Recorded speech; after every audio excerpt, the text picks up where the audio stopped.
Restoration of state authority and its maintenance in the early Qajar period was a particularly complex episode in Iran's modern history.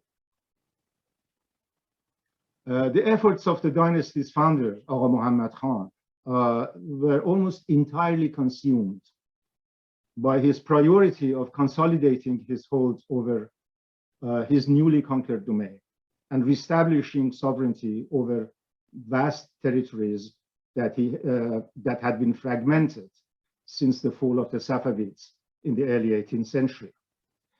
Many of these regions were later reunified under the Afsharid rule and the Zand dynasty during Iran's long 18th century, including large areas of Georgian territory in the Caucasus before fragmenting in the course of tribal and intertribal warfare again, with the Qajars ultimately succeeding the short-lived Zand dynasty.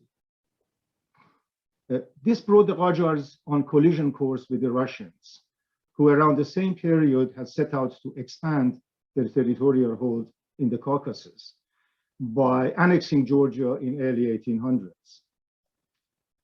During the reign of the second Qajar sovereign, Fath Ali Shah, the new rounds of Russo-Persian Wars 1804-1813 resulted in substantial Iranian territorial losses.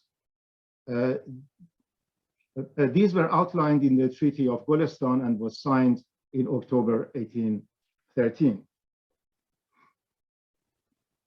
It concluded an almost decade-long conflict and resulted in many unfavorable concessions by Iran.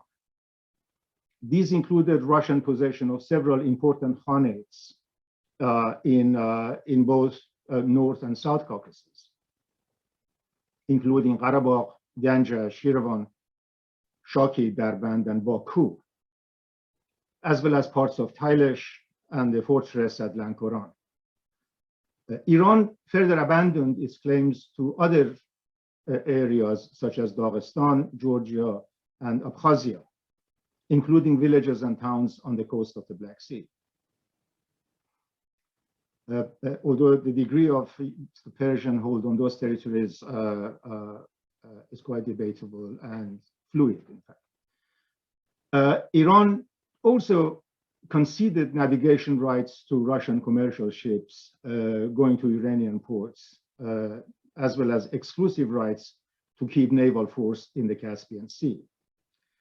The late George Burnoutian's last book offers one of the more recent studies of these rounds of conflict between Iran and Russia.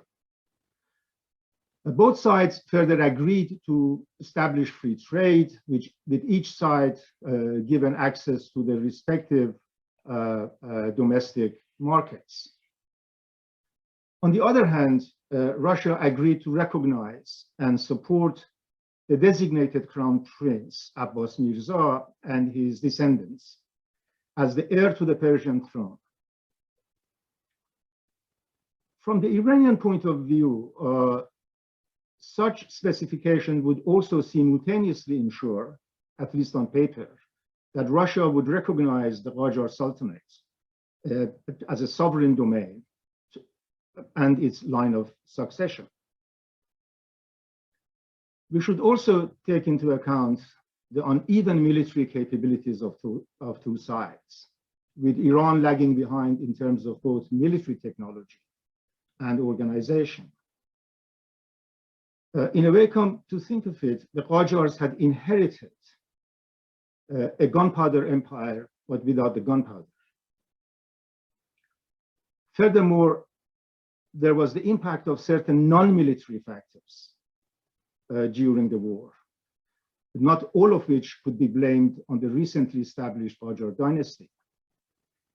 For instance, among such factors were the occasional interference of Shia hierarchy and tribal forces with the Qajar state's conduct of the war.